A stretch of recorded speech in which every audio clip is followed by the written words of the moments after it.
think we can begin. Good morning or good afternoon, what is it? It's good morning, I have to always check. It's a real privilege to be here today at FiLiA to chair this panel on feminist resistance to the pornography industry. And for those who don't know me, I'm Tonia Antonazzi. I'm the Member of Parliament for Gower. I've been an MP since 2017 for my sins. And since then, much of the work that I do in Parliament has and continues to be centred on championing the rights of women and girls and calling out the scourge of male violence against women that plagues us. So I'm also, with many hats on, but I'm chair of the all-party parliamentary group on commercial sexual exploitation, which brings together parliamentarians cross-party to work for an end to all forms of commercial sexual exploitation, and pornography being a key one. So whether in the room today for this session or elsewhere, FiLiA attendees know that there are a multitude of issues and ills in reinforcing misogyny and actively harming women today, both locally and globally. For me, pornography is one of the most pressing because of its nature and the sheer overarching reach of its influence, which is actively damaging women and girls in spheres beyond its immediately obvious remit. Over the past decade or more, the online world has grown. Pornography is, proliferating at an alarming rate, and with its normalisation of extreme violence and view of women as disposable sex objects. This is an industry that actively profits from harm. It's transforming abuse into entertainment, and even more disturbingly, has been repackaged as a distorted form of supposed female empowerment and the third wave feminism. Look, its harms are compounded by its influence on attitudes and behaviours, with boys being groomed to commit sexual violence through this content and girls being groomed to accept it. I mean, people will know I used to be a school teacher before I came into politics, and my son is 21. He was 16 when he went into COVID. I've seen the impact that pornography has had on his friends in his age group and their relationships with women and girls, and it really is something that for me it more than bothers me. It absolutely empowers me in the work that I do. But this session brings together feminist voices who are challenging the industry's power, exposing its impact and demanding change and accountability. We have a superb panel of speakers today. I feel honoured to be asked to chair it. So we have Gemma Aitchison, is a working class radical feminist who is a multi-award winning expert in the Vogue prevention field. Chief Exec of Yes Matters UK, amongst many other things. Her work includes getting compulsory PHSE for England and Wales, fighting for pornography regulation, and the CSE prevention policy in 2016. Rakel Nævdal is a master's student in sociology from the University of Oslo. Absolutely top woman, and it's her first time here, isn't it? Yeah. And she, but, she's an activist in the feminist group Otto's initiative, Stop Porn Culture. And we have Dr. Gail Dines, our Professor Emerita of Sociology and Women's Studies at Wheelcock, see? Sorry, I'm going to make a joke of me. There's a bit of a, anyway, never mind. College in Boston, sorry, Gail. And founder of, chief exec of Culture Reframed, a non-profit addressing pornography as a public health crisis. She has spent decades researching the cultural impact of pornography. And unfortunately, due to unforeseen circumstances, Gail can no longer join us, but she has prepared a presentation which will be played for her segment. So without further ado, I'd like to hand over to Gemma.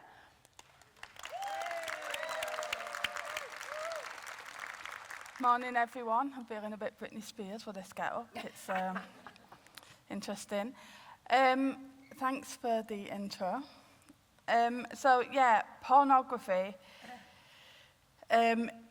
So over the last few years, I have been working with children and young people on the Expect Respect programme for National Women's Aid, and doing work in youth clubs with girls who don't trust the police.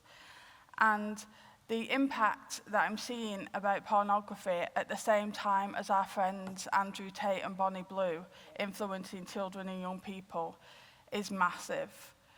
During COVID, we talk a lot about victims of domestic abuse were trapped at home with their abusers, but so were victims of child sexual abuse and exploitation, because the majority of perpetrators are family members.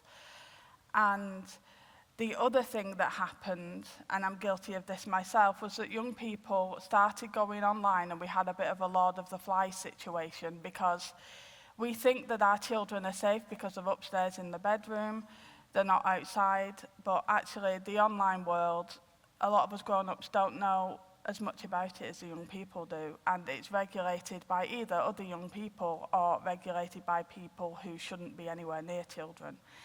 And that is the situation that we have. They're having gender stereotypes reinforced, very much so. This idea that girls are supposed to be sexual objects and that men are supposed to be dominant and in control. So all those gender stereotypes, which are the root cause of all violence against women and girls.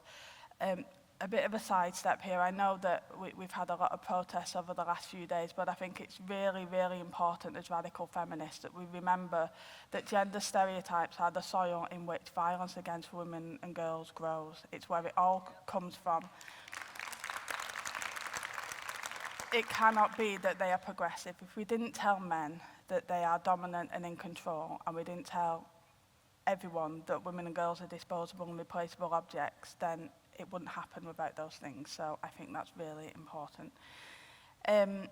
But as well as pornography, we are also seeing the impact of pornography in our everyday culture. I'm seeing radio stations saying that their shows in the morning aren't vanilla, because that's a reference to pornography. I'm seeing the clothes that girls are wearing becoming more and more lingerie-like. They're putting fillers in their lips, they're wearing lingerie when they go out, they're trying to look more and more hairless and more small. They are also more likely to have sexual violence experiences before they're having their first kiss, before they're having loving relationships. When I was going out around in sunny Bolton, you know, guys would like try and feel your ass as you walk past. And young people now, girls have something called underhanding. Put your hand up if you know what underhanding is. A few people. So underhanding is when you try and put your fingers inside a girl as she walks past you. So the impact of pornography on our everyday behaviour is really, really impacting our young people, because they don't have the cognitive development yet. That, you know, they're not doing the risk assessment part of the brain, and it's becoming so normalised. Strangulation is called breath play to the girls that I work with. And vanilla is if you're not having physical assault during sexual activity. And they think that this is normal. Not just that it's normal, but there's something wrong with them if they don't accept it. It is hugely impacting both boys and girls, this idea that this is what you're supposed to find sexy, this is what you're supposed to be copying. And it's then having the impact in our justice system. So going up to a police officer maybe 30 years ago and saying, I was crying at the time, he tried to strangle me, I'm covered in bruises, compared to if you go and say that to a police officer or to a jury now, he can say, oh, well, I thought she consented because that's what pornography shows me to do. I thought she'd like it like that. So it is impacting our safety, our relationships, our mental health. And I know these conversations with young people are tricky and embarrassing, but they really, really have to be had, because they're not being kept innocent, they're being kept vulnerable. This is one of the reasons why I got compulsory PSHE put onto the curriculum, specifically the harm of gender stereotypes, pornography, healthy relationships and consent. The whole point was to prevent VOG. I know some people have an issue with the compulsory PSHE curriculum because it's been hijacked with a lot of the gender ideology stuff. I accept that, but I would just like to clearly state that the harm of gender stereotypes is what is on the compulsory PSHE curriculum. Schools have got that wrong, and it's been misrepresented by some organisations, but the intention was to build those critical analysis skills so that young people could have the tools for healthy relationships with themselves and healthy relationships with others. I think it is vital that we try and challenge those in the pornography industry and in OnlyFans. OnlyFans is a pimp. It's a child prostitution pimp. That's all it is. Just because it's online and not some dodgy guy at the end of a playground with dirty magazines doesn't make them any less a pimp because of online. And online and offline need to be regulated equivalently. The internet isn't a new thing anymore. We can't keep using these excuses. If I posted a video and had a Disney song in the background, it would be gone in 5 seconds, but we can't take down like pornography with children being harmed. So we need to stop accepting excuses from the people that are supposed to be keeping us safe, and we need to stop accepting tokenism. Our young people are being failed.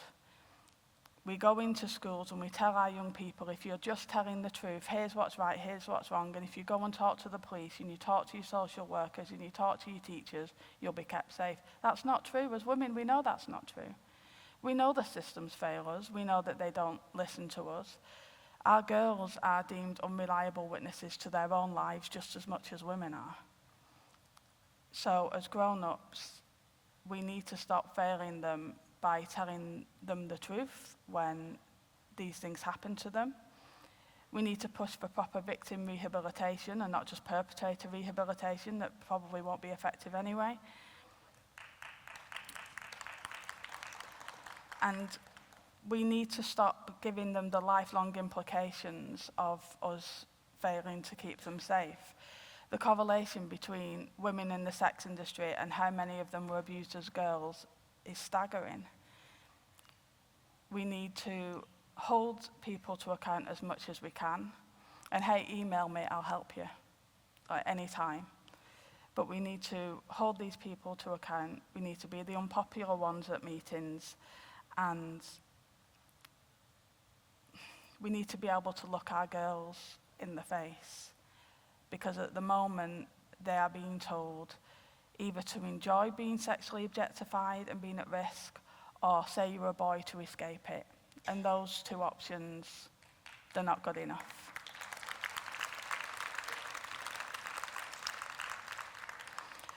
I'd just like to say that I know that there are some feminist organisations doing work in schools. I know that Nordic Model Now is doing some work in schools. I know that You My Sister is also doing some work in schools. If anyone is looking to do some work with young people in schools, in youth clubs, and needs any help and support, please know I'm open to helping in any way that I can. But yes, please stand with me to help our girls. And I spoke at the first FiLiA 10 years ago, or Feminism in London as it was then, to advocate for the safety of girls. I'm still just as passionate now as I was then. Although those girls are growing up, that makes me feel a little bit old actually. I'm not, so I'm happy about that. But yes, I am still very passionate about it, and I'm going to Parliament on Tuesday to get PS8T extended to age 18 and not just to 16. But if there's any campaigns, any work that you're doing, please get in touch. I am happy to help and share the burden with you and push for it too. So thank you so much, everyone. Well done, Gemma. Thank you, Gemma. Thanks for all the work that you do. It's absolutely tremendous. You are a real champion for all of us women and girls. So thank you. You need to come into, when you come into Parliament, give me a bell, take you for a coffee. I'll see you there on Tuesday. There better be some cake, I'm just saying. I can arrange that. Right, we're going to pass on to Rakel now, who I mentioned earlier is a master's student in sociology at the University of Oslo. Look, she's all prepared with a doofer. And an activist of the feminist group Otta's initiative, Stop Porn Culture. Over to you, Rakel. Yeah, thank you.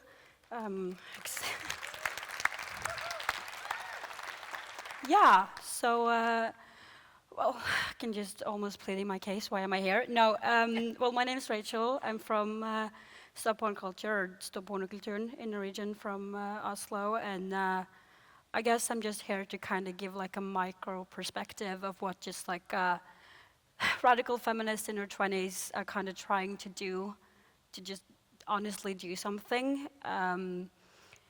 you know, we have all of these conversations, and they're very, very important about everything that's happening to young women, everything we see online, but then very often I will leave just feeling like even more depressed than when I came, because it's like, okay, but what do we do? What can I do? Like, often we talk about what can these big organizations do, and like, of course that's very important, but like, what could you just almost do from a bedroom?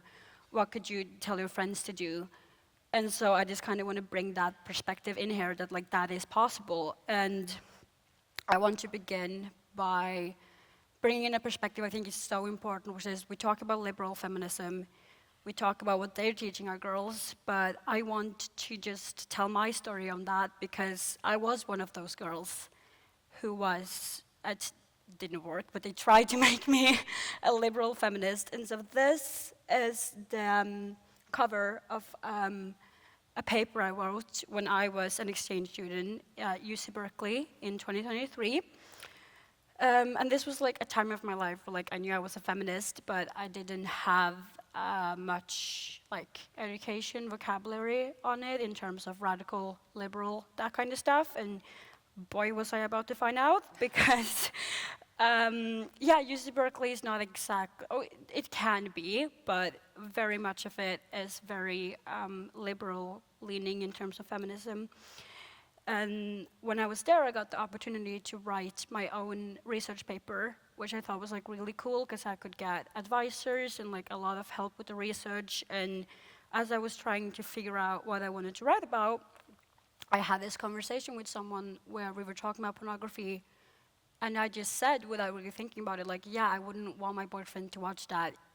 Like, I don't want him to think I want that happening to me. And that just kind of came out naturally. I hadn't read much about it. I just kind of knew that instinctively. But the person I was talking to was really surprised. And then I was like, is that not something we all kind of think?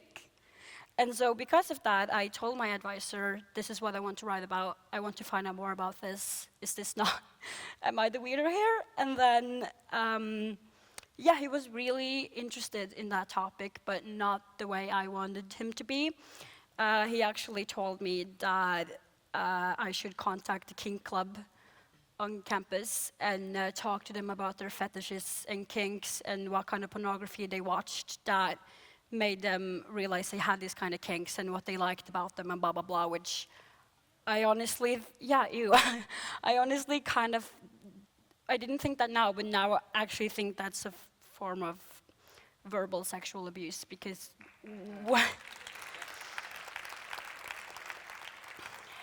yeah, but then I just left that meeting thinking, well, now I'm absolutely going to do this. Not with his help, clearly, but then I was taking this class called Sexual Cultures, and I knew pornography was going to be on the syllabus, and so I thought, well, I'll talk to that professor, I will look at what's on the syllabus. And the only book on the syllabus about porn was called the Feminist Porn Book. And that was what I had to go off, and I really tried to read that book, trying to find a silver lining, trying to find something in there that could resonate in any type of way, and spoiler alert, there was nothing, nothing at all. And now I was hell-bent on doing this, because it just quite clearly pissed me off that, I mean, you can disagree with me on that if you absolutely have to, but you could at the very least be okay with me having those views and give me more literature or research that doesn't just automatically share your opinion. But no, I didn't do that, and so, or didn't get that. So I, on my own, found a book I think many of you would know, Pornland by Gail Dines, and I read it, read it in one afternoon, wrote my paper, and then we had this session where we would all get to like present our research, like how did we do it? This is the paper, blah blah blah. And then I sat there through a bunch of finance bros, Google, whatever presentations, and they got so many questions, and I was so excited to kind of be grilled on a paper for the first time. And then I got up there, did my presentation, and no one raised their hand. No one had any questions. And I just stood there, and then finally an advisor raised her hand and told me that there was going to be a porn convention in town that weekend if I wanted to go and network with porn stars. And I just had to swallow my tongue and be like, thank you. But no, obviously I didn't go. But yeah, so that was really my first time fully kind of trying to educate myself on the topic and get some type of validation for how I felt, and it didn't work. So I went back home and thought, well, shit, I'm doing this all on my own, clearly. But no, because then I met these ladies. I love this picture. But more on this picture later, but I started doing my master's in sociology, as she said, and during this I knew I wanted to do something about porn in my master's, but I didn't know how yet, and then I just said that to some random guy in our class during a night out, and then a girl who's in the audience overheard me and just ran over and was like, have you read Gail Dines and blah, blah, blah, and kind of dragged me into this world of stop porn culture, into Ottar, and showed me that there are actual radical feminists our age who cares about this. It's not just liberal feminists. And yeah, she helped me write a paper where I interviewed radical feminists and their opinions on OnlyFans and whether or not you can hold the girls themselves accountable. And that introduced me to even more girls our age. And now I finally know there's women our age who actually give a shit. And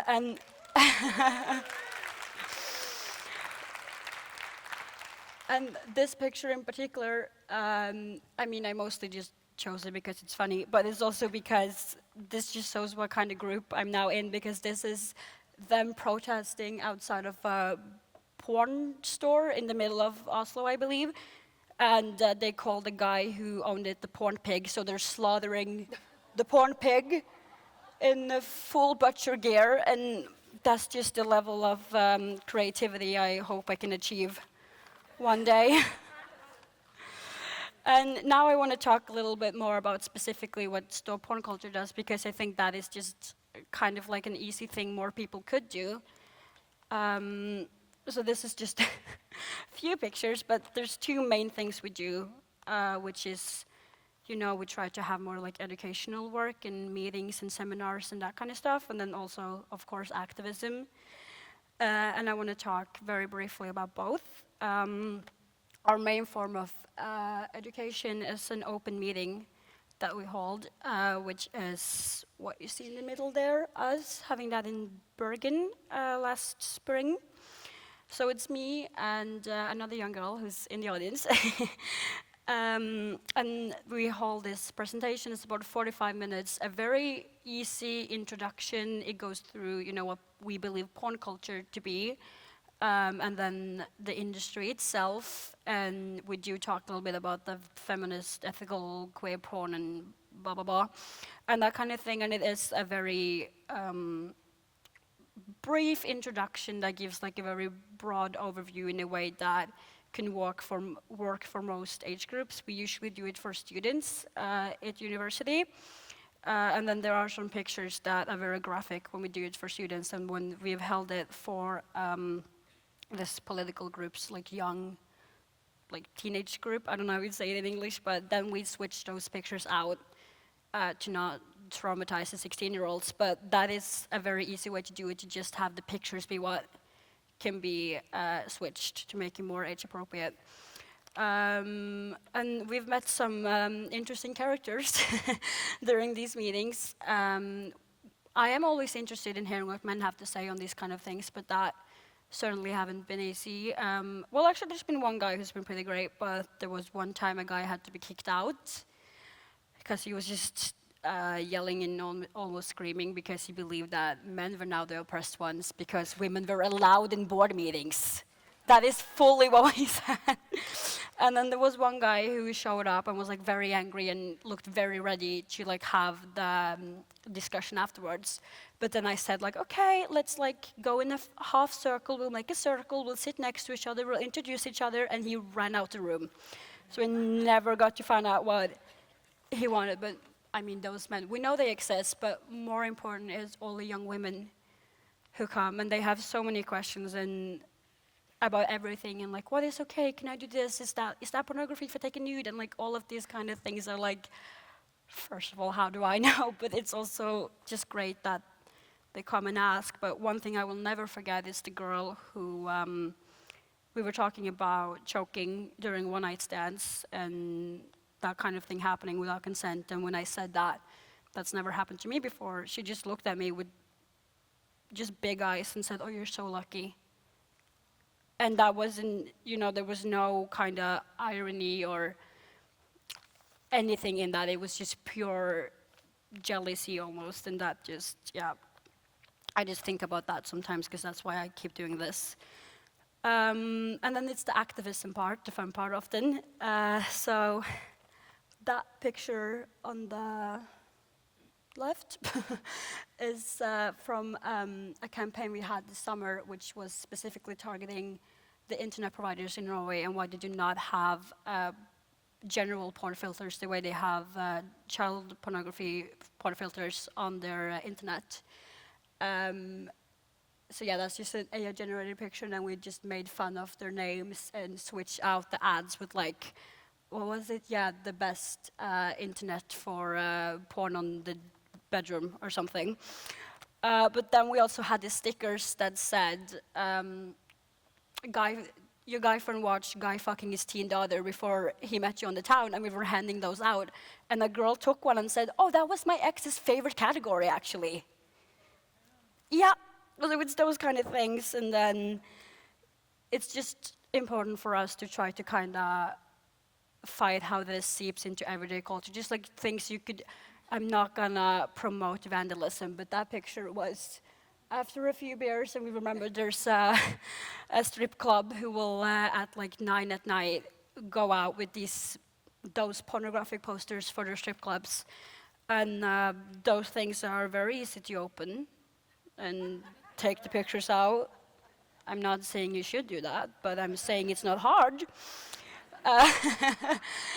And yeah, so it's just, it doesn't have to be always very like big, massive things for activism. It can be very like not surface level, but like ground level micro feminism and activism. And I think that is so important when it comes to reaching out to young girls, because liberal feminism is trying to get ahead of us, and they're doing it in ways you wouldn't even really think about. Like this is from the spring we had a protest against this Norwegian like youth clubhouse. A youth clubhouse in Norway, they have like 14-year-olds, I think is the youngest I've heard been there, hosted a strip show.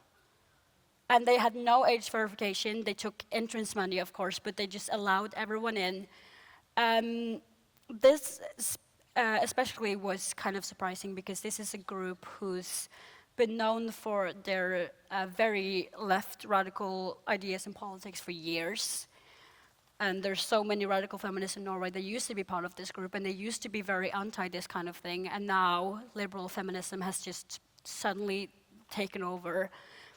And yeah, as I said, there were so many young people attending, and it just came as a shock to me to stand there, because there were so many young women there who were screaming at us, yelling at us, calling us, spurs, sex work excluding radical feminists, yeah. And just, they came up to us, someone even tried to grab the not the microphone, the megaphone out of someone's hands.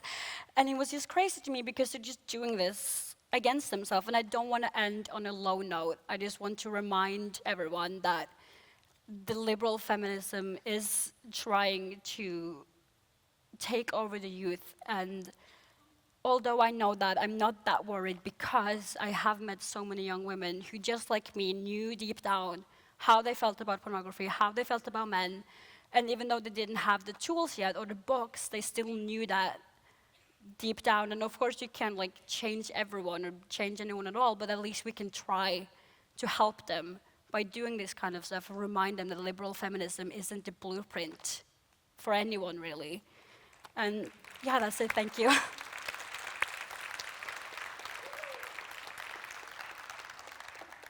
You are astonishing, you're brilliant. Well done. And that, genuinely, what worries me is, again, you know, when you think about your own situation, like my son was doing a unit in his degree, and it was around sex and gender, and the books and the reading list and everything that he was given was, you know, he had to listen to a presentation by Judith Butler. I had to stop the car when he rang me and told me, and I was just like, if you're having her, if you've got to listen to her, are you getting something on, you know, to kind of counteract what she's saying? And there wasn't anything. So, you know, that is really worrying that is happening now in our universities. Cardiff University, by the way, everybody. Okay. So, international relations and politics, if anybody wants to dig around. But yeah, right, we're going to move on to Gail's section now, which I believe is pre-recorded because she's unable to be with us. So let's, techie people, move on to Gail's section, please. Hello, dear sisters at FiLiA. I'm so sorry that I can't join you. Unfortunately, my mother-in-law died last week and we had to come to Israel and sit Shiva. So what I am happy about is being able to share my thoughts with you about what feminist resistance looks like. And I'm going to sort of compare the resistance we had in the 70s and 80s and early 90s to what is considered now, I would say, collaboration with the porn industry. And that is often third wave feminism and empowerment feminism, which we didn't have in the 70s and 80s. Our goal was to show how pornography was a structural reality where women were oppressed from production through to consumption. But now that's all kind of gone away, and instead we have a feminism which collaborates with the porn industry. So I'm just going to share my slides.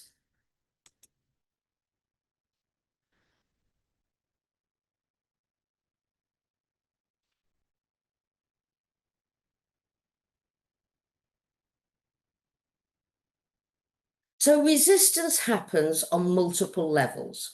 It happens from the micro, the individual, to the macro. But as I'll be discussing this later, it's really macro resistance that shifts and changes the structure. At every level, resistance is about fighting the ideology that legitimizes and obfuscates oppression. Because if you can't fight the narrative that the porn industry has put out and that third wave feminism has put out, then we're basically stumped because we don't have an ideology which defines pornography for what it is, which is the oppression of women at both production and consumption. So what is ideology? The best place for a definition is to go to Marx. And he argues that the ideas of the ruling class are in every epoch the ruling ideas. That is, the class, which is the ruling material force of society, is at the same time its ruling intellectual force. The class, which has the means of material production at its disposal, has control at the same time over the means of mental production. So what Marx is talking about here is the connection between material inequality and ideological inequality, and that those who are in power control narratives, control ideology in a way that serves the purpose of the powerful. The porn industry is part of the ruling material force. And the reason for that is it intersects with global capitalism. And it is the only above ground multi-billion-dollar industry that I know that is predatory and that actually is firmly set within the material realities of our lives. Now, how it intersects with numerous types of institutions, banks, credit card companies, venture capitalists, Netflix, Google, Facebook, Telegram, YouTube, Snapchat, and of course, major law companies. So all of these material realities have a vested interest in pornography because they make so much profit from it. So the argument is, how do we take back the ideological? And we do that by putting the radical back in feminism. So let's remember the good old days. And I'm going to give an example here of what patriarchy was considered to be by Ruth Blair in 1984. By patriarchy, I mean the historical systems of male dominance, a system committed to the maintenance and reinforcement of male hegemony. Its institutions direct and protect the distribution of power and privilege to those who are male, apportioned, however, according to social and economic class and race. So what she's saying here is not all men get the same wages of masculinity. Some men who are white, elite men, they have a capacity to control the patriarchy in a way that is not true for men who are poorer and of colour. However, patriarchy does serve every male. But when we think about resistance, we have to think about going after the major leaders of these corporations who do have the power, as I say, to control the narrative. Now, when we were thinking about pornography, and especially Andrea Dworkin, we again had the radical notion that pornography is an institution of social control. It's a democratic use of terrorism against all women, a way of saying to every woman, look down, bitch, because when you look up, you're going to see your legs spread. Now, what's important here is, first of all, Dworkin defined it as an institution of social control, not an individual set of images. And it is the use of terrorism against all women. So all women are affected by pornography. Those in it, those who are forced to comply with pornographic sex. And what she's saying is, once you oppress one woman through the sex industry, you oppress all women. Of course, again, not equally. The poorer you are, the more of colour you are, the more likely you are to be oppressed. But ultimately, this is a macro institution that is out to get all women. We had wonderful books. Andrea Dworkin's book, Pornography, Men Possessing Women, Pornography in Silence by Susan Griffith, Not for Sale by Rakel and Chris Stark, and Take Back the Night. These were books that understood that change happens on a structural level and that pornography is part of the structure of patriarchy. And then something happened in the early mid-90s where feminism went down a rabbit hole. It went down quite a rabbit hole, I would say, of insanity. And one example is the very popular feminist porn book, which had many articles by so-called feminists, mainly third wavers, and also pornographers. And first of all, the idea that there is such a thing as feminist porn is ludicrous. You are either a feminist or you're a pornographer. You can't be both, and you have to make a choice. Are you going to fight for women, or are you going to acquiesce to the porn industry? And in this type of so-called feminism, acquiescence is the name of the game. And let's talk about or discuss how they define it. So this is an Amazon review.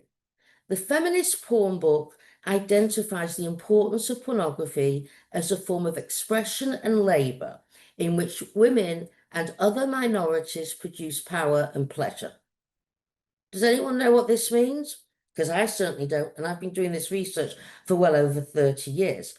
In fact, pornography is the place where men have control, where it's their power and their pleasure which is celebrated. So to assume that women and other minorities get anything out of pornography is to completely miss the way that pornography, again, feeds into the power of patriarchy and legitimizes pornography, which is an extremely powerful delivery system of misogyny to men's brains via the penis, which is, as we all know, a very effective method. So, you know, sometimes I feel when I'm doing this, I want to tear my hair out. Like, what the hell is going on here? How did we get here? And we got here because feminism, so-called feminism, actually went down the rabbit hole of neoliberalism, postmodernism, queer theory, and gender studies. Now, why I don't have the time to go through them all, they have certain things in common. And I just want to give some examples. In all of those, there is no such thing as a hierarchical social structure. In fact, there's no social structure. There's only individuals. There's no society. The notion of women belonging to an oppressed sex class has been replaced by the concept of gender fluidity, that somehow you can get your way out of being a woman by defining gender as fluid, and you refuse to be part of the system of patriarchy because you're not going to be a woman, a sex class. What you're going to be is gender fluid, which does not exist in a system of oppression. Also, collective action was replaced by individual empowerment. Well, when I joined feminism, I had never heard of the words empowerment. I'd only heard of liberation. And the idea was that empowerment is individual. We don't want to talk about empowerment. I am so empowered, I don't know what to do with it. I've got skin privileges, I've got economic privilege, but that doesn't mean anything to women in the sex industry. It didn't mean anything to the women who would come and clean my classroom after I'd given lectures, because you know what? They didn't have liberation. They didn't have empowerment. In fact, it was our empowerment that was on the backs of these women. That's how we got empowered. We certainly didn't empower them by claiming that we are all individuals who are maximizing our free choices and we are rational human beings thinking through in terms of what's the best for us. This is not how an oppressive system works. The reality is that it works through macro systems of control. Now, third wave academics are the main disseminators of this reactionary feminism. They have become, in what Antonio Gramsci termed the organic intellectuals. Now, this is not to be confused with Paulo Freire's view of organic intellectuals, which is actually intellectuals coming from the grassroots. In Gramsci's term, what it means is that they are organic intellectuals who do the bidding of the powerful. And that's what we see going on, especially in women's studies, queer studies, etc. Now, women in porn and sexual exploitation industries are seen as empowered, sexually adventurous, entrepreneurial, sex workers monetizing their sexuality. The term sex worker, again, is ridiculous. Why? Because women in the industries are not workers. They are slaves to the sexual exploitation industries. They do not even have the basic rights of workers under capitalism. They are 24/7 controlled by their pimps and by their johns. And they are supposed to be free agents in a free market economy, which again never happens. You can't be a free agent in a system which clearly is hierarchical and, as said previously, apportions power to men. An agency, which we hear about, agency, is actually an empirical reality. You can't just throw it out. You have to figure out who has agency. And who has agency within capitalism, patriarchy, racism, and colonialism? Of course, as I said before, elite white men. And you can measure this. You can measure this in terms of access to resources such as food, housing, healthcare, legal system. And when you do that and you look at where women sit in the intersectionality of all of these material oppressions, and I want to be clear, intersectionality is not about different identities. It's about the material ways in which agents of capitalism, patriarchy, racism, colonialism fit together and work together to destroy the lives of women and children.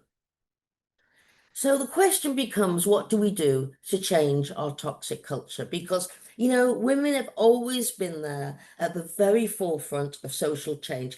Every major social movement that makes life worth living in this miserable patriarchy was developed by women. And once they built it up, in came the men to overtake these movements. So what we do is we tie this monster down piece by piece. There's not one answer to how we control pornography. It has to come at every level. the micro, the macro. It has to come as a collective social action, because you do not tie the pornography down with individuals fighting their bit. You tie it down with a fierce, radical feminism that refuses to back down. And how do we get to where we want to go? Well, first of all, consciousness raising. We have to restart consciousness raising groups. When I call the National Organization for Women and I say, do you have conscious raising groups? They said to me, no, but do you mean fundraising? Well, actually, the answer to that is no. You cannot replace fundraising with consciousness raising. And believe me, I run a non-profit. Culture Reframed. If you want to go on that non-profit, it's culturereframed.org. And I know the importance of fundraising. I mean, that's what you need to run a non-profit. But it cannot replace the collective power of consciousness raising. We organize, organize, and organize. That's what we do. We never stop. We call out faux feminism for what it is, which again is collaboration with the patriarchy, with which we refuse to do. We misbehave in the most unladylike of ways because, as we know, well-behaved women seldom make history or herstory. So get out there and misbehave in every way you can. And we define pornography as film prostitution. So we need to expand the Nordic model so that sex buyers of pornography are included in this Nordic model, which basically decriminalizes the women and criminalize the Johns and the pimps. And we need to think bigger, especially with the idea that today most of pornography is film prostitution, it's trafficking, as well as a way in which the ideologies of patriarchy and colonialism and racism and sexism all mesh together. So the Nordic model, which is on the books, is extremely effective. This is what we need to do. This needs to be expanded. And in Sweden, they've expanded the Nordic model to actually include OnlyFans. So what are the government regulations and legislation that we need? We need to define pornography as non-state torture, because when you go on the mainstream sites, pornography is torture. You see women being tortured. You see them being strangled to the point of almost passing out. You see them being choked with a penis till they can't breathe. These acts are cruel. They are violent. They are body punishing. And if it was happening to any other group apart from women, we would define it as torture. But in pornography, the violence is sexualized. And when you sexualize violence against women, you render the violence invisible. We need to hold porn sites financially accountable for the violence done to women and children in production and consumption. And this especially works in the United States, which is an extremely litigious society and where millions and millions are giving out. So my idea is lots of class action suits fought by women and men who have been harmed by the porn industry or have someone in their lives who's been harmed. And so we go after the porn industry, because going after them financially is where it really hurts, because they're in there to make profit, not to improve our sexual freedom, obviously. The withdrawal of all credit card payment systems. And by that, we mean that credit cards no longer agree to process payment. However, at one point, a couple of years ago, Visa and MasterCard did agree to withdraw. And then it just took 2 weeks for them to be back working with the pornographers. We do not want corporate social responsibility. We do not want the corporations to have to self-regulate, because any corporation that has to self-regulate won't do it. They will do whatever it takes to maximize their profits. And whether it takes killing women and children or getting in a car and crashing and killing yourself, whatever, you cannot allow them to self-regulate. Could you imagine if we allowed the drug industry, like painkillers, etc., to self-regulate? We'd all be hooked on painkillers. We'd all be dying from overtaking painkillers. You need to have legislation. And the thing to enforce, especially now, is age verification. You have the Age Verification Act in England, which is the Child Safety Act, where it's got real teeth, this. And the teeth is that any porn site which is out of compliance of the Age Verification Act, where you have to prove by a third party that you are 18 and above in order to get onto a porn site, is the very beginning of regulation. As I said, pornography is the only above ground predatory industry which is not regulated. So this is why the Free Speech Coalition, the hideously named organization, which is the lobbying arm of the porn industry, Free Speech Coalition, is out there fighting the child safety law because they know it's a foot in the door.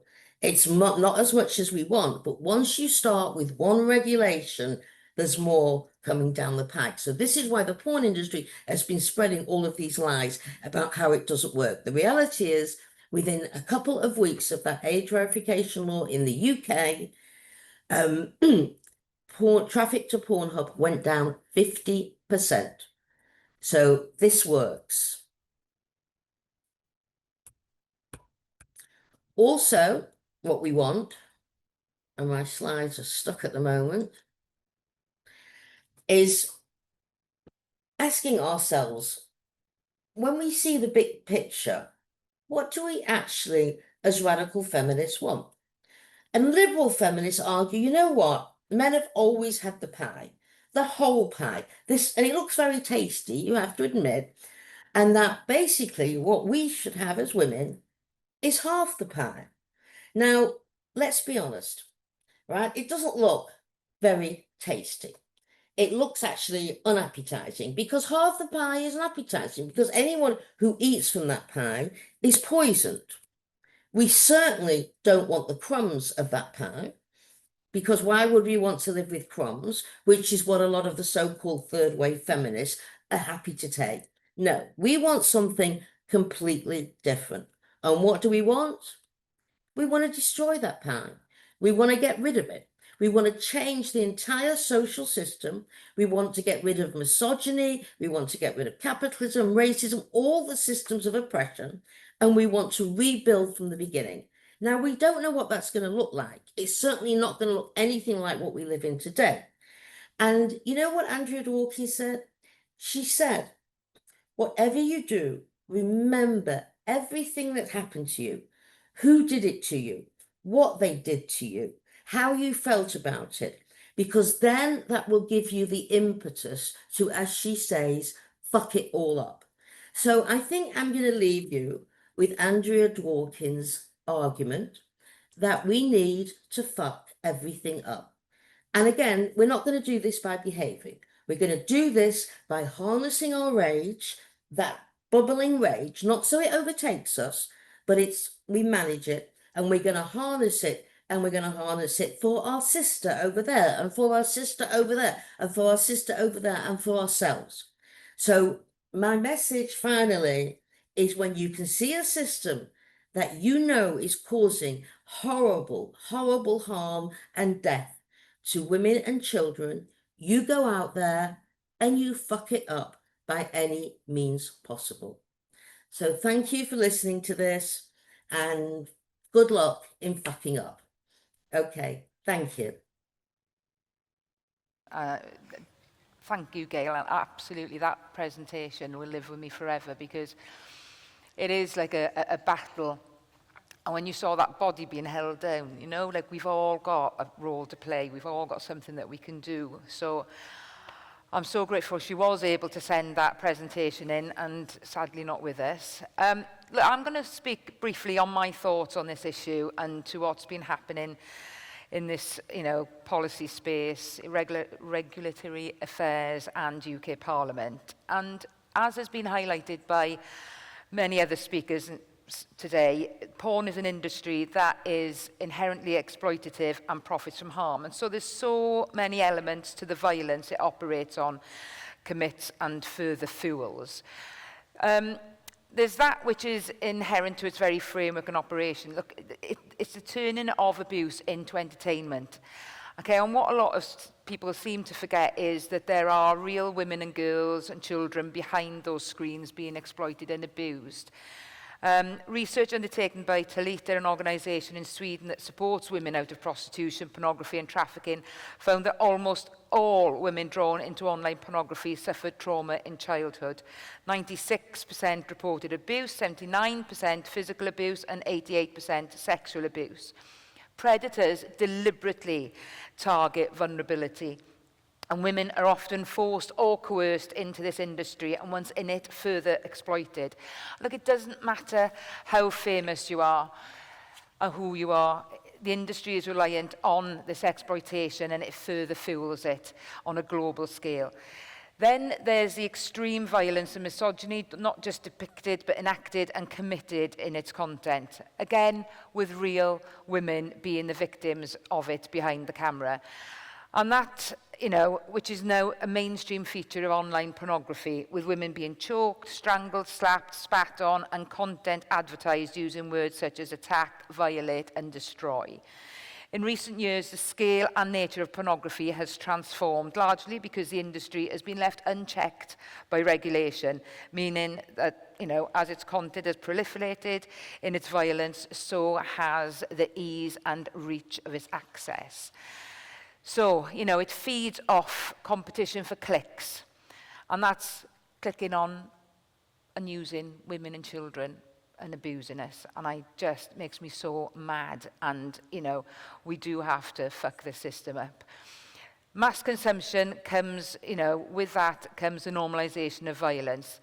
The impact this is having on society, on the attitudes and behaviours of men and women cannot be overstated. There are a generation of boys being raised on a sexual viewing diet of violence and abuse, thinking that this behaviour isn't just acceptable, but it's a normal part of life.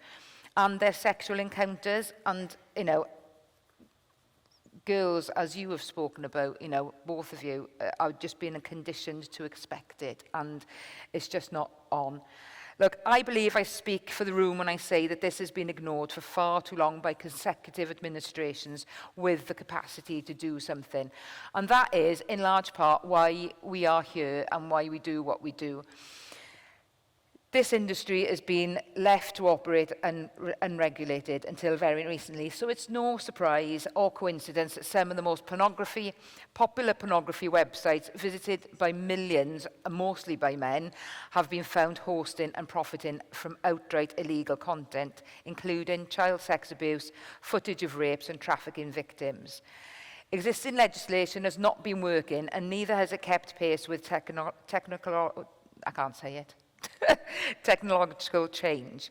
I am glad to say, though, that the harms of pornography and its role in normalising and perpetuating violence against women and girls is finally being acknowledged in the UK parliamentary space.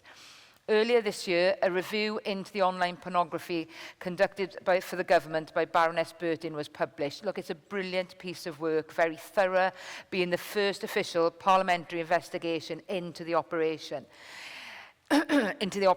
Impact and regulation of online pornography. And for a lot of people in this room who have been long involved in activism on pornography, it validates that you and survivors, educators and frontline workers, what you've been saying for years about this industry and its harms. Baroness Burton herself seemingly acknowledges this when she says in her foreword that she was struck by how relieved some of the stakeholders were to be able to speak at a high level about their respective area of expertise. While delayed, and there are people in this room, like myself and other parliamentarians, were pushing for it, it has happened, and, her findings are stark and mirror much of what I've already outlined in terms of content, reach and influence. She makes 32 recommendations grouped across a variety of areas spanning from regulatory and legislative reform, governance oversight and oversight to education and cultural change and the provision of resources and support. But like Baroness Burton, I simply refuse to accept that we cannot act in this area and make a difference. And I think it is our moral imperative that we should, and I am determined that we are going to do this. The government is implementing the Online Safety Act 2023, and as of July 25, that means that age verification, which Gail has spoken about, has been implemented at the front end of pornography sites, a long overdue step in protecting children from harmful content. And while this is a very welcome move, it cannot be where the action ends. Severe issues with content remains, and as Baroness Burton's review highlights, much of what is readily available online, even behind an age gate, includes extreme violence, incest-themed materials, and depictions of non-fatal strangulation or choking acts that are already illegal to distribute offline and under UK law. Even more concerning is that porn sites are not required to verify whether the individuals in those videos have given consent for them to be published or are of legal age. Again, no surprise then that content featuring child sexual abuse, sexual violence and trafficking victims has been repeatedly found on mainstream porn sites. No adult, and I say no adult, should be consuming content that eroticizes abuse or normalizes violence. I mentioned in my opening remarks that I chair the APPG on commercial sexual exploitation. I came into this role prior to the publication of Burton's review, but when I did, my intentions were clear. The research and the evidence is there and has been for a while. It is time that we mobilise and implement the evidence into pressure to act. The APPG has been one of the most active in this way, if not the most active in terms of violence against women and girls over the last year, and I'm proud to say so. During the passage of the Crime and Policing Bill recently in the House of Commons, there was a concerted effort by the APPG to lay amendments on commercial sexual exploitation. My colleague and friend, Jess Sato MP, laid 3 amendments in this regard on online pornography, each of which reflected recommendations of the Burton in her review. Of Burton in her review. Look, they aimed to extend safeguards that already exist for offline pornography to pornography distributed online, requiring all pornography websites access from the UK to verify the age and permission of everyone on their site and enable the withdrawal of consent at any time, and extend the online safety activities to combat illegal content to all pornography websites.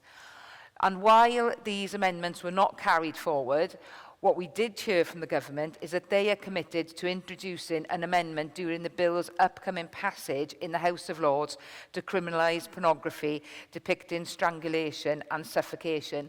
And this was announced by my good friend, the Minister at the time, Diana Johnson, at report stage from the dispatch box in June. This decision reflects one of the most urgent recommendations from Burton's review, which found that pornography has effectively established strangulation during sex as a sexual norm, and a belief that strangling a partner during sex is safe because it's believed to be non-fatal, despite overwhelming evidence that there is no safe way to strangle a person.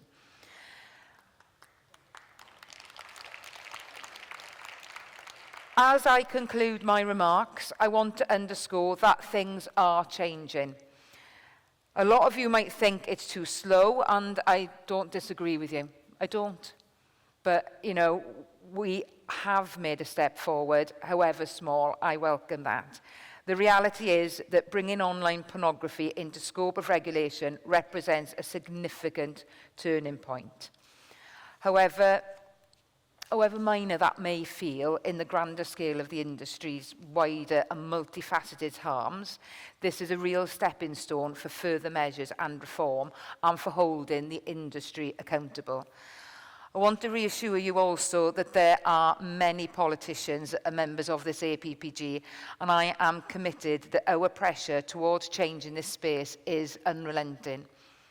I understand that amendments on offline-online parity, consent and illegal content are likely to be retabled in the House of Lords. But even with the enactment of the bill, the action does not and cannot stop there. To be clear, there are a number of MPs who know that the pornography industry profits from the harm that generates, that it commodifies abuse and sells it as empowerment. They are all determined to act, as am I. Look, Burton's review gives us the evidence, informed by decades of long research by activists and suffering survivors. And we've got to turn that evidence into action, and we do intend to do so. But we can't do it without you. Without you, researchers, activists, feminists, doing what you were doing, we have to keep that pressure mounting. Because I do believe a change can happen. I wouldn't be doing this gig and I wouldn't be doing this job if I didn't believe that I couldn't make that change. And now is the right time to demand it. So thank you, sisters. Thank you for everything that you do. For you today, coming on stage and being brilliant. And Gemma, you are a legend as well. Keep fighting. We've got to keep fighting, and we'll do this together.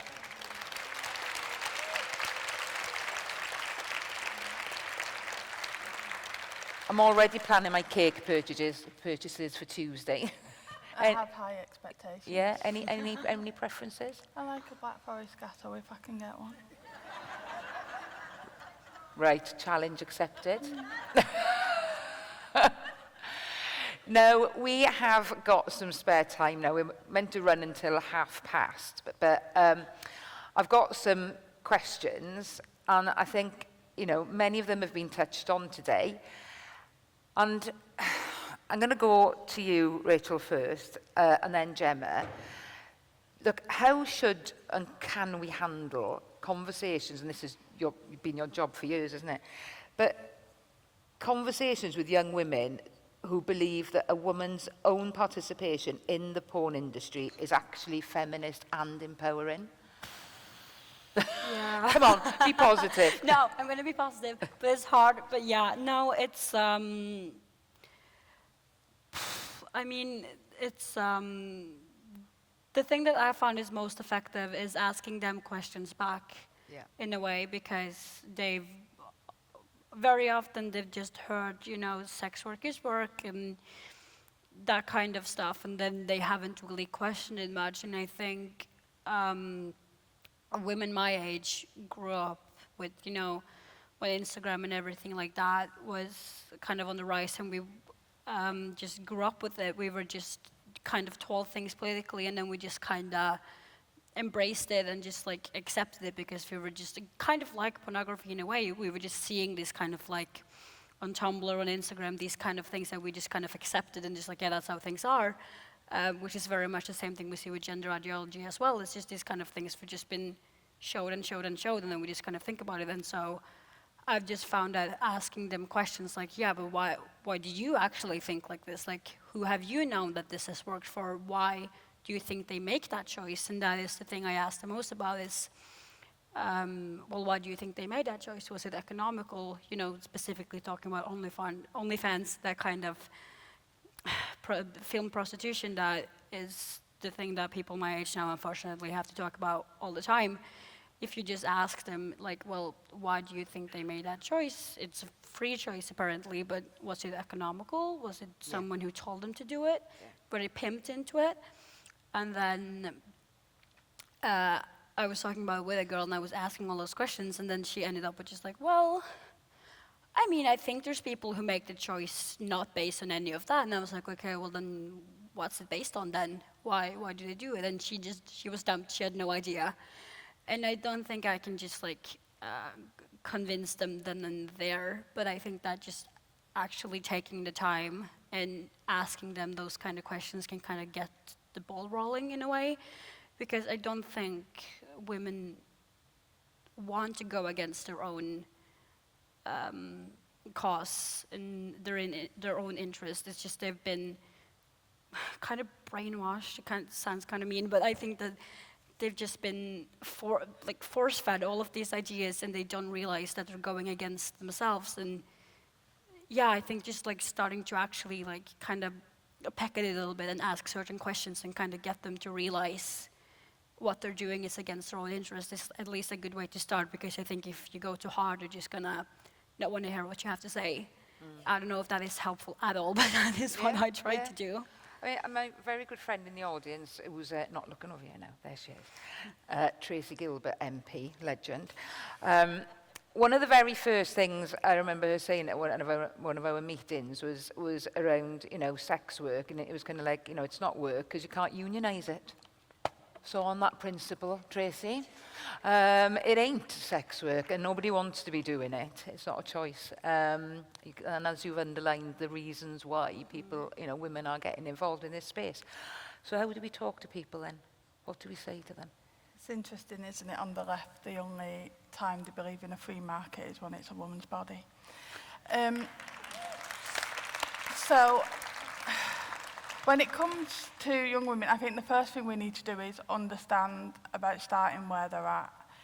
They've been born into a world that tells them, even before they've arrived, that they're supposed to be a pretty little girl, that they're like a pretty little princess. All those things have been bought for them before they've even arrived in the world.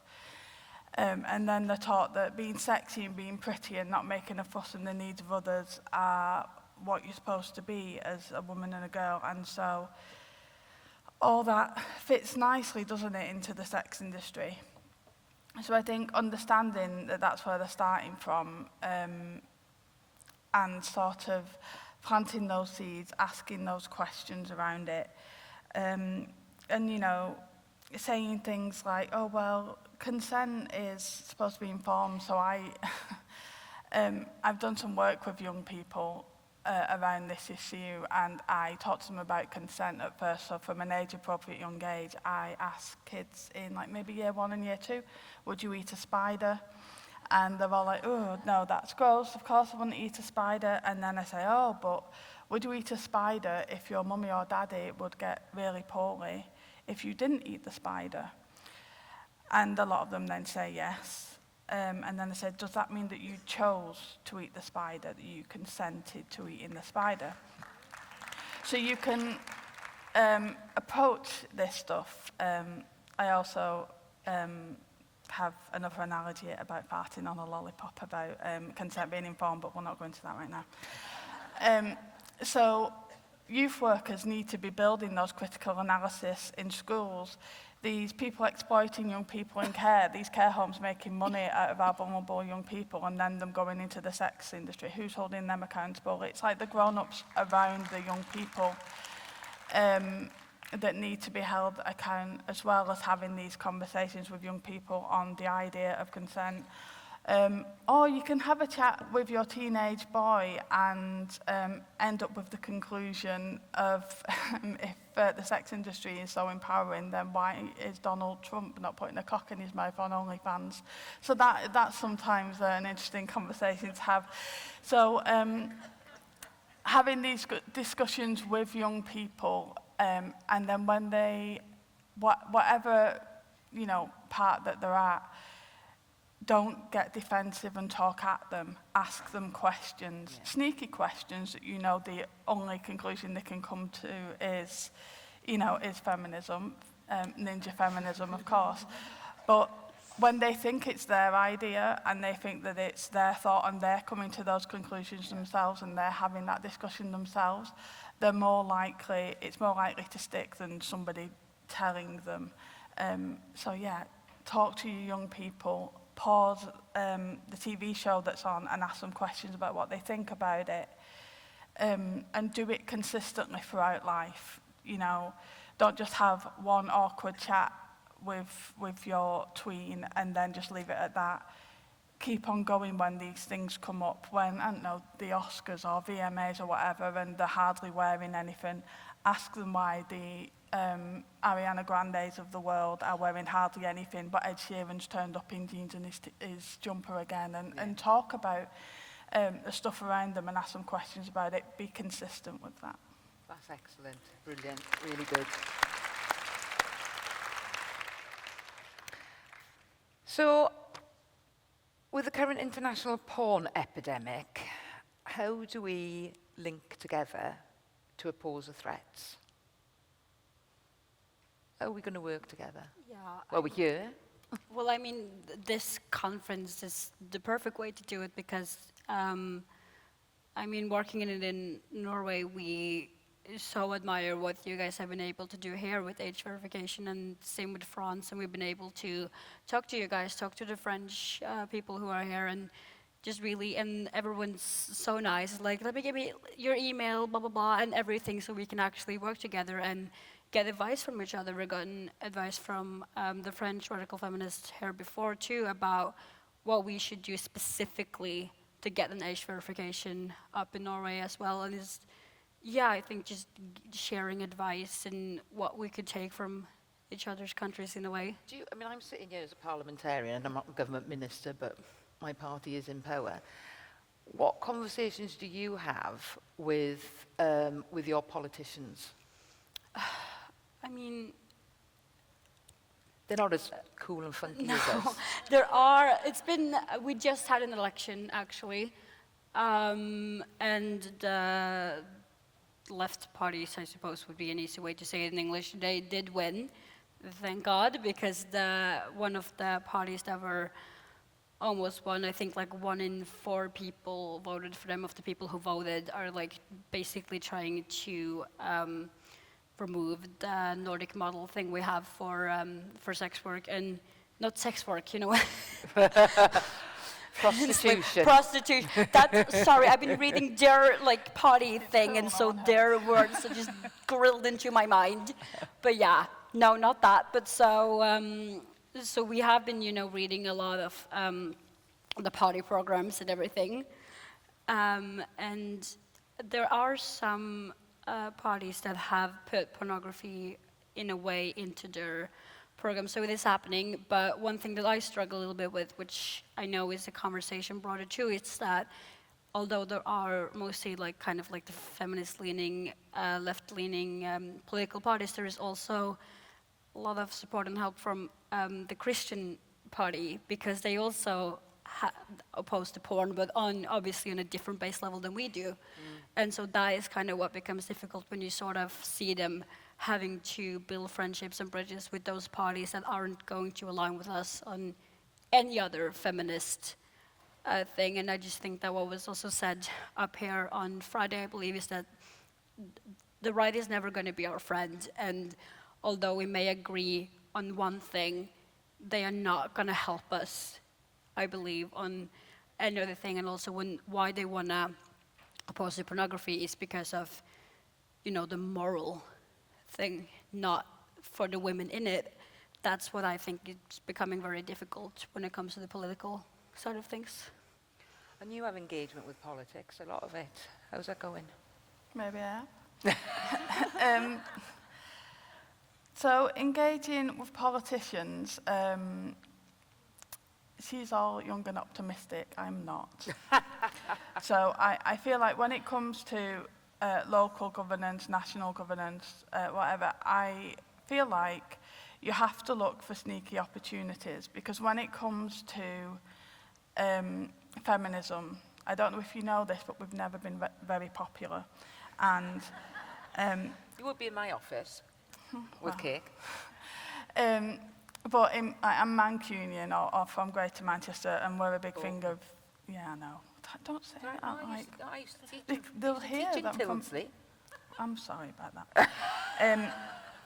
Just down the road. But we're big on deeds, not words. But the thing about some politicians is, when something happens, like Sarah Everard and big things like that, a lot of them pretend to care. Yeah. Or when it's the 16 days of activism, they take the white ribbon badge out of the drawer, put it on for pictures, and then put it back in the drawer afterwards. So what you've got to do when they are pretending to care about the thing and accidentally looking at tractors, etc., etc., you've got to present them with an opportunity that makes them look good, to tick the box to say they care about the thing, but actually makes progress for women and girls. So you've got to be ready with a plan.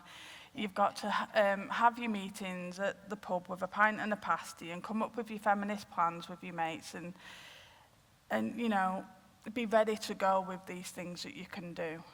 Although I am happy to collaborate with everyone, but I don't worry about it too much, because I'm told by the FiLiA team that if there's cake and feminism in the same room, I just automatically appear. So I don't need to make a lot of effort in doing that, so it's good.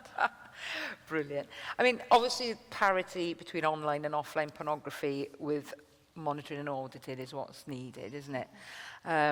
But what would be your priority if you could implement one policy change tomorrow? Stop prioritising men's feelings over women's safety.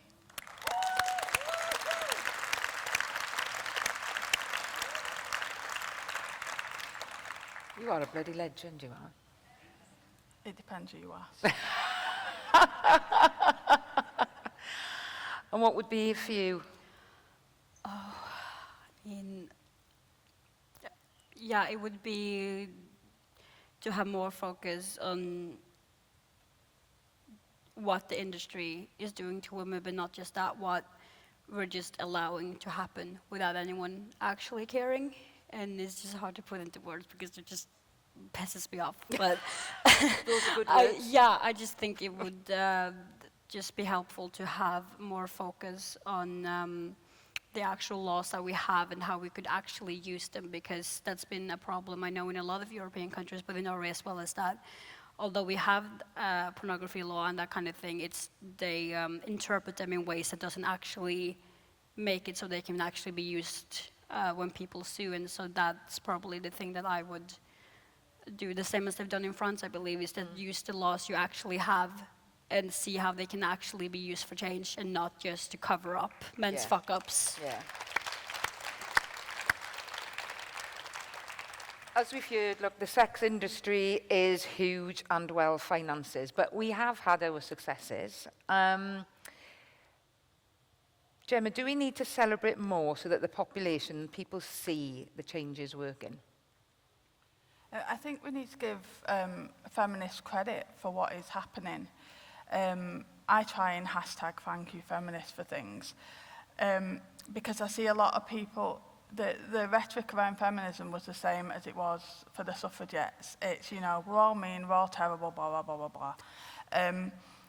But the things that we fight for isn't accredited to feminism at all, so that rhetoric wins more and more. And I know that there's more of that rhetoric with all the gender ideology stuff now as well. So I think that we can't consent to this campaigners. They are amazing feminist campaigners. They made non-fatal strangulation a crime in the first place. Let's raise the fact that feminists did that. Let's highlight that there are women out there and everyone's children are safer because of that. There are so many things that angry women have done. Instead of, you know, punching holes in walls and having a paddy because you're not getting your own way like men do, angry women are actually doing things for society to be better, and I think we need to highlight that more. Yeah. And what do you think? No, I agree, because it's just this thing about anger and not really being, you know, always classified as an emotion, because then men would be emotional all the time. But I think that, yeah, anger is really productive, and I wouldn't be doing the things that I'm doing now around Oslo if I wasn't just pissed all the time. And I just think it's okay to be pissed, and you can use it for drunk? Oh, Okay. both, but I meant pissed off. But yes, pissed in the British sense too sometimes. But yeah, just like allow yourself to be angry and do something about it as well, I would say. When we finish this session, I'm going to tell you about the not all men bingo I've got in my kitchen. No, you've got to tell us all now. You can't do that. All these people want to know. Come on. Where do you think I got the idea from? Most of the women in this room. The same conversations you have with people over and over again, not all men, blah, blah, blah, blah, blah. If I get 4 in a row, I have cake after my tea. If I get 8, I have wine and cake, and full house, I book a Disney holiday.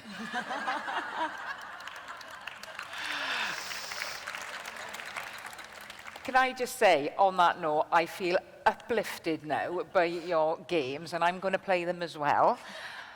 I'm not going to Disney, though. Yeah, sponsored by Disney, everybody.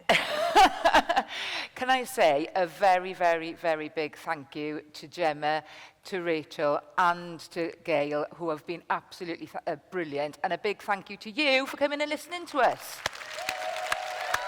And let's go change the world. Thank you.